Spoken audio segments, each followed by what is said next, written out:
Hello everyone, আমি মৌ। আজ চলে এসেছি একটা অন্নপ্রাশন বাড়িতে।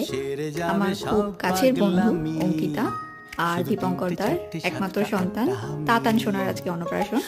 এখন তাতানের ঠাম্মি তাতানকে আশীর্বাদ করছে আর মুখে পায়েস দেওয়াতে কেমন করছে দেখো। এরপর আমরা খেতে বসে পড়লাম। ফার্স্টেই এটা ছিল কাবুল রোল, দারুণ ছিল খেতে, একদম গরম গরম। এরপরে ছিল নান আর চানা। এইটা তো একটা বেস্ট কম্বো, নানের সাথে চানা। কিন্তু ফার্স্টে যে রোলটা খেলাম ওটার স্বাদ কিন্তু সহজে বলা যাবে না, দারুণ ছিল ওটা খেতে। এরপর রাইস আর মাটন এসে গেল, আর এই কম্বোটার উপরে তো কিছুই নেই আমাদের বাঙালিদের কাছে।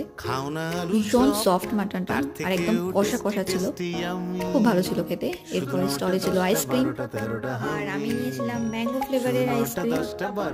ফোন একটু তাতানের সাথে আমরা ফটো তুলে নিলাম। তাতান, কিয়ান, কাজু, বরফি, কতই না নামও। এখন ওর সাথে একটু সময়